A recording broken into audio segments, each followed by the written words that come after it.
সরবরাহ বেশি থাকায় এক সপ্তাহের ব্যবধানে কমে এসেছে শীতের সবজির দাম। গাজর, সিম বাদে বেশিরভাগ সবজি বিক্রি হচ্ছে ৬০ থেকে ৭০ টাকায়। এতে হাসি ফুটেছে ক্রেতাদের মুখে। এদিকে মাছের দাম কিছুটা কমলেও বিক্রি খুবই কম। তবে দাম বেড়েছে মুরগির। পুরোপুরিভাবে বাজার নিয়ন্ত্রণে আনতে সরকারকে দ্রুতই পদক্ষেপ নেওয়ার তাগিদ সাধারণ মানুষের। রিপোর্ট করছেন ঐশী গোস্বামী প্রমা। গেল সপ্তাহের তুলনায় সরবরাহ বেশি থাকায় এ সপ্তাহে অনেকটাই কমেছে শীতকালীন সবজির দাম।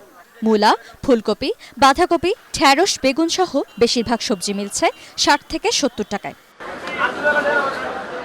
সবজির দাম কমে আসায় স্বস্তির ছাপ ক্রেতাদের চোখে মুখে।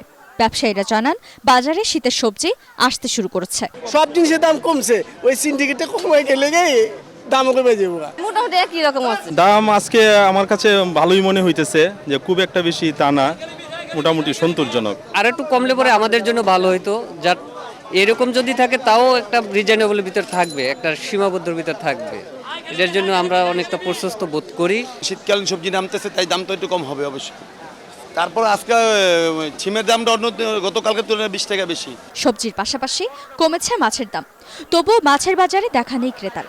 হতাশায় সময় পার করছেন মাছ বিক্রেতারা। এদিকে ব্রয়লার মুরগির দাম কেজিতে বেড়েছে ২০ টাকা। বলার দাম একটু কম ছিল, আজকে একটু বেশি। মাছের দাম আলহামদুলিল্লাহ কম আছে। গত সপ্তাহ থেকে এই সপ্তাহে ২০-৫০ টাকা প্রত্যেকটা মাছের দাম কম আছে। ইলিশ মাছের তো বাজারে আইসে পড়ছে, সব মাছের সরবরাহ ভালো আছে, কাস্টমার একটু কম। সিন্ডিকেট ভেঙে নিত্য প্রয়োজনীয় পণ্যের দাম নিয়ন্ত্রণে আনতে সরকার দ্রুতই ব্যবস্থা নেবে, এমনটাই প্রত্যাশা ক্রেতাদের। ঐশী গোস্বামী প্রমা, এটিএন বাংলা, ঢাকা।